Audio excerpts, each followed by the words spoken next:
Hi, I'm Sharaad Kuttan and welcome to Consider This.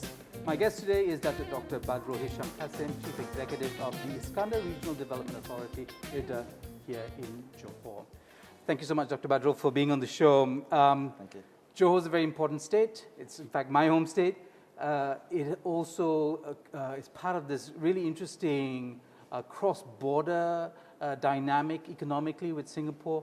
But it's a state that has suffered quite considerably because of the pandemic.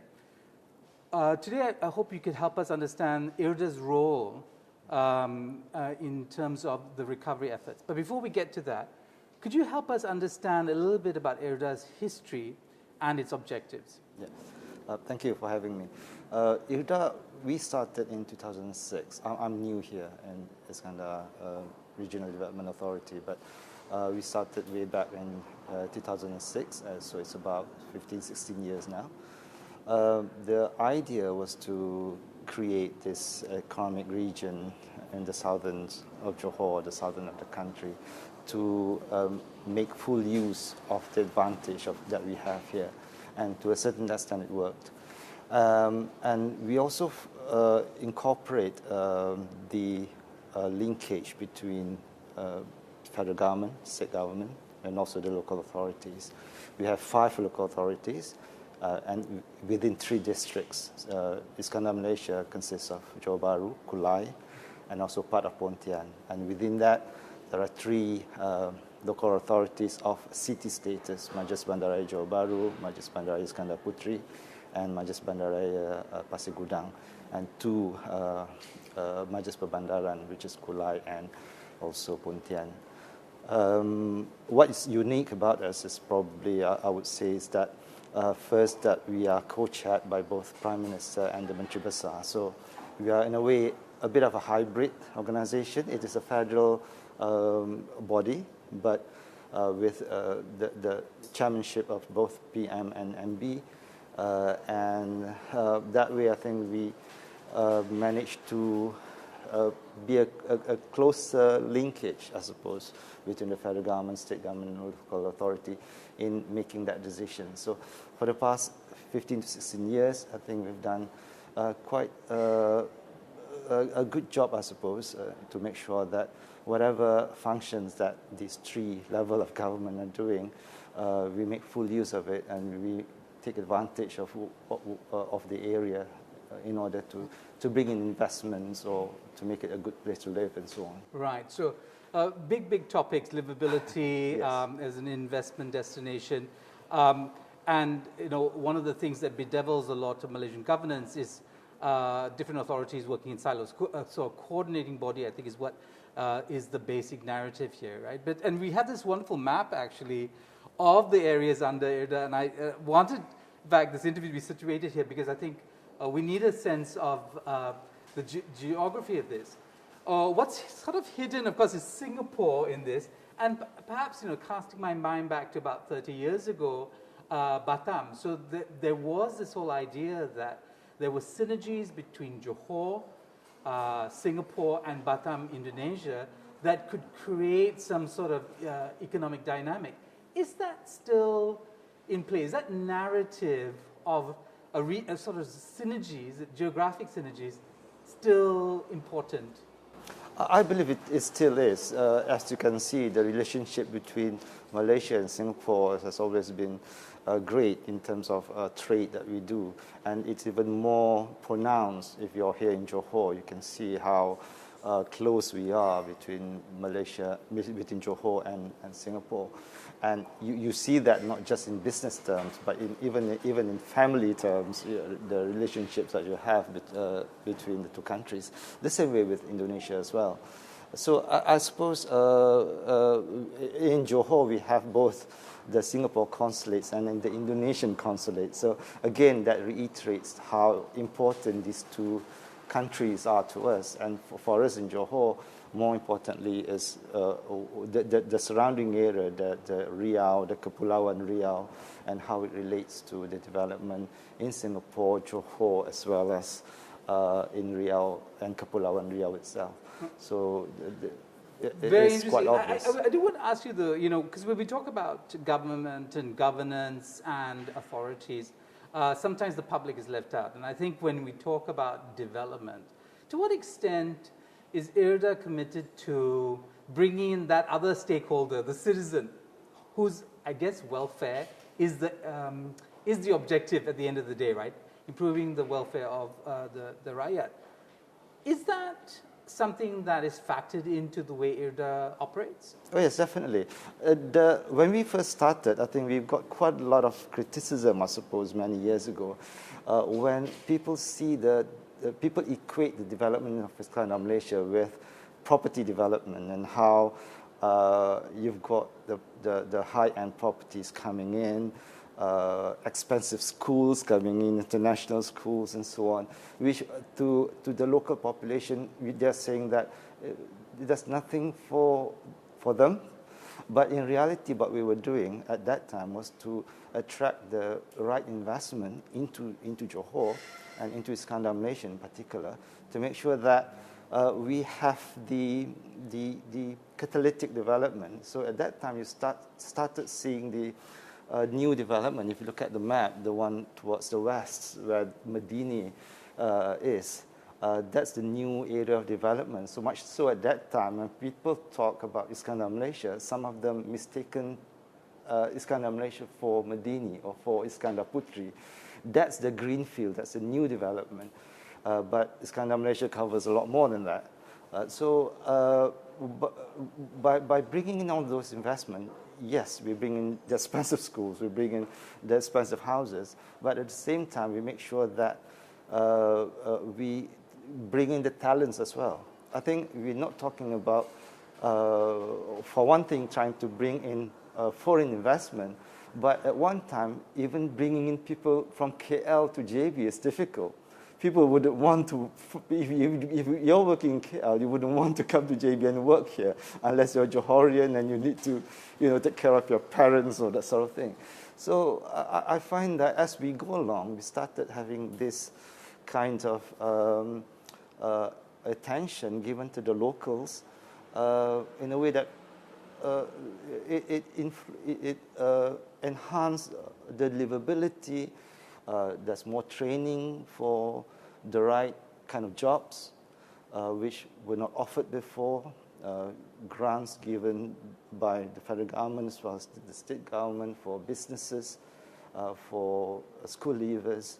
So those are we try to upgrade the kind of work that they can do based on the qualification and the experience that they have. So, of course. I do want to ask you this. So there's good things that are said about some of the educational institutions that have been set up, and even on the medical side too. There've been. That's right. But where the story gets a little bit cloudy is on the real estate, because Forest City and some of this other developments seem to be very vulnerable to global issues. China's capital controls were one of them. So even before COVID came, there were these concerns. How do you negotiate that? You want a globalized economy. You want to be open to trade. You want to be open to talent from around the world to, as you say, as a catalyst. But then you're also buffeted by these changes, pandemic, and now we have a war in Europe. How does this kind of think about those larger things that impact the plans that you have? Well, if you're talking about the pandemic or the war that's happening around the world, that affects everybody. It doesn't just affect Iskandar, Malaysia, or Johor, or Malaysia for that matter. We learned quite a lot during COVID and how we address the issues, the problems, the supply chain issues that the manufacturers are facing. I think we go along with that. Of course, with the pandemic, the impact to Johor and to Iskandar Malaysia probably is a lot worse than everybody else. That is why I think we need to address the issues in Iskandar Malaysia differently. For example, if you're talking about investment coming into Iskandar Malaysia, probably they come in because of the incentives that we are giving for Medini, for example. But there's also a percentage of the decision to invest in Iskandar Malaysia is because of our location with Singapore. So we need to address, when we're facing COVID, to make sure that we are able to continue our business, what we are doing in Iskandar, Malaysia, despite having those issues with COVID. So, I suppose we try to resolve the issues. What we're saying is that it's not one formula that we use for the whole country, but rather a specific solution we must have that for Iskandar, Malaysia. How nimble is IRDA in wanting to change course or to pivot when there's a need to, or something dramatic happens? Are you empowered, and what exactly can you change about plans or laws or whatever it is that is necessary to keep the region attractive to investors, to workers, especially the talent, and so on?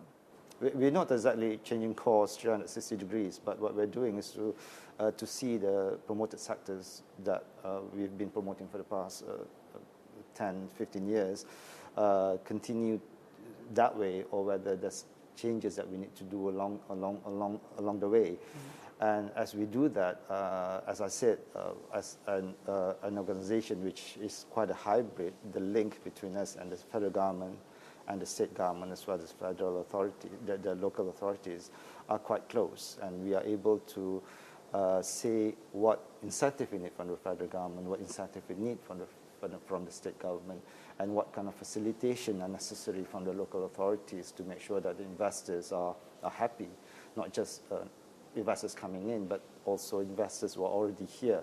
We've been facing quite a lot of issues, especially throughout COVID. Right. So this is what we're doing, to go to the relevant authorities that do have the power to make sure that we are totally aligned with everybody else.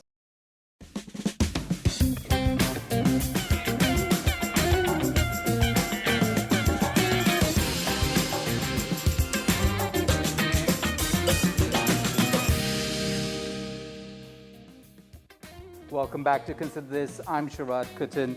I'm here at the IRDA office, the Iskandar Regional Development Authority office in Johor, and my guest today is Dr. Badrul Hisham Kasim, is Chief Executive of IRDA. We've been talking about some of the challenges, but we're going to get a little more granular in this half about recovery, because I think that's the buzzword. Everybody's trying to imagine what recovery might look like.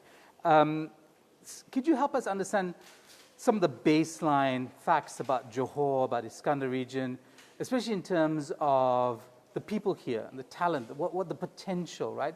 So there's some talk that the profile of workers for Johor as a whole, and maybe it's slightly different for Iskandar, but it's 25% skilled workers, about 60% semi-skilled workers. With that kind of profile, what kinds of industries can be attracted? What kind of industries do you imagine are going to be here the next 20 years, for instance? That other buzzword, future-proofing work for Malaysians. How do you see these particular things operating under your remit? Well, that's quite a big question. We've always been having issues with talents. That's not something that we deny.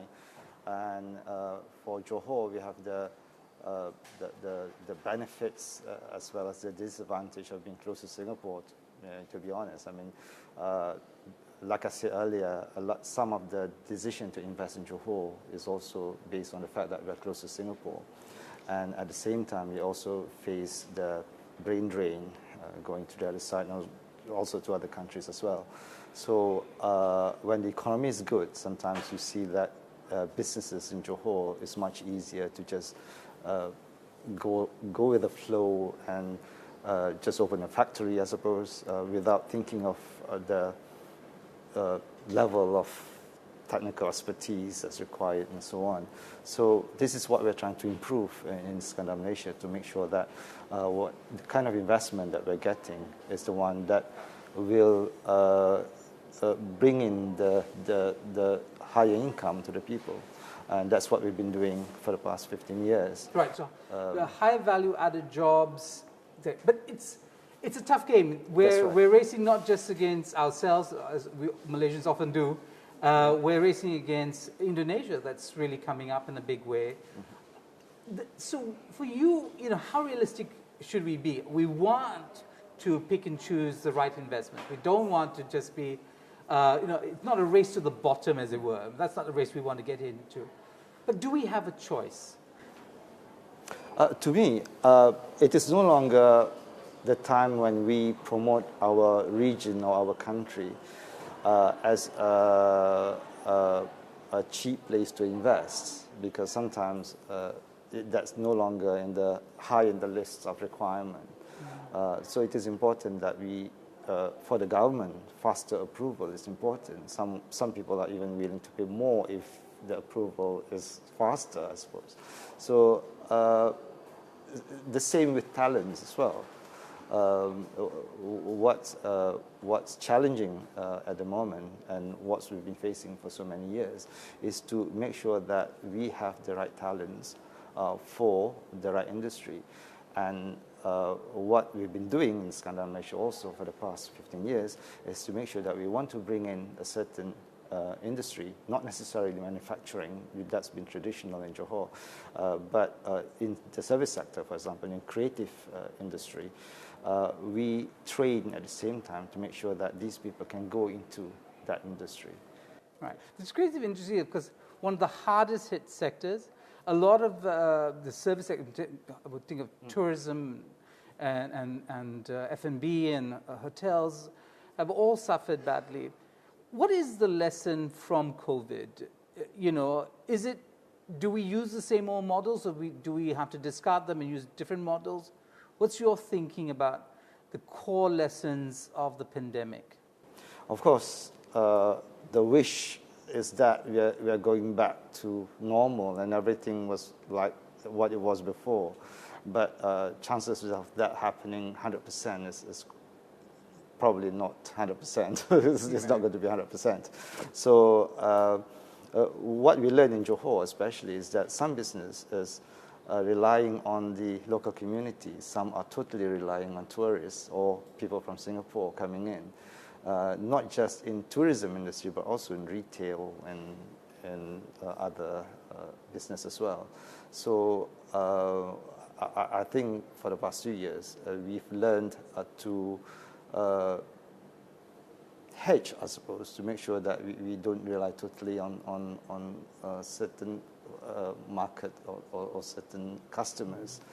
But at the same time, I think for Johor, as well as for Malaysia, I think some industry will always be impacted if there is COVID and if there is a restriction on the border restriction and things like that. If people do not come for Johor, which is a border, Skandar Malaysia is next to Singapore, we still need that commuting, I suppose, and that's what we've been doing, the RTS, the rail transit link between Singapore and Johor, and then we're also developing the local rapid transit as well. All this are what we hope is we are able to enhance the livability in the area and also the activities and the business, whether we as standalone as Skandar Malaysia or with neighboring states and country around us. What are the growth areas do you think, or that IRDA is kind of focusing on for the next 20 years? We've always been big on manufacturing. It's just a matter of how do we evolve from the current manufacturing to the subsectors that we feel is right. At the moment, I think during COVID, we always see that interest in manufacturing on medical devices and so on. But at the same time, I also feel that we've been promoting education and tourism, and this will continue to happen, and the subsectors will continue to be developed. And for Skandar Malaysia, currently we are looking at the modern farming as well. If you look at for Johor, for example, during COVID, our GDP growth for agriculture is positive, while the rest are all negative. A few subsectors, for example, logistics is also positive, but that's throughout the whole country. But for Johor specifically, agriculture was performing reasonably well during COVID. And we find that for Iskandar Malaysia, even though it's not really associated with agriculture, but there's a lot of food production or food processing being done in Iskandar Malaysia, and we will continue with that and enhance that with the support from the rest of the state. I want to ask you about this. This is another buzzword, IR 4.0. And you know, the question that people put is like, if you're going to go up the value chain, you're going to have to adopt high technology, even in, say, the agricultural sector. We can't go back to traditional farming, right? So, is there infrastructure in place in Johor, in Iskandar, levels of how, you know, your G-form, whatever it is, speeds are they up to? Is governance, is there enough digitalization? Or, I mean, I know there's an aspiration that Malaysians don't lack aspirations, but the delivery on, you know, high performance governance through digitalization, is that happening at all? I mean, what's the state of play for that? There are two parts here. One is for the role of the government. I think the government is doing quite a lot on digitalization, and also to bring high-speed broadband and so on. I think there's a lot that has been done, and that's continued to be done. There's a lot of demand from the older industries, all the industrial estates where there was no broadband. This we continue to develop to make sure that we are able to fit the requirement for the industry. On the other hand, I think the willingness for the industry itself to upgrade, I think what we see under COVID is probably a push for people, for the industry to not rely too much on foreign labor or on mass labor for their production. So hopefully with these two going together, we will be able to achieve that. You know, nobody wants to talk about the laggards. Nobody wants to talk about people who don't want to change, but we know that's true. We know that's true in the SME sector. There are ways of operating and practices that, you know, that are resistant to change. What is IRDA's role, as kind of final question for you, in sort of enthusing businesses and industry players and even government to kind of step up the game? Because, you know, in many ways, Singapore, for some, is setting the pace, right? Singapore's galloping development is going to bring some people with it. But for the rest of the state and for other stakeholders, where is that impetus to change going to come from?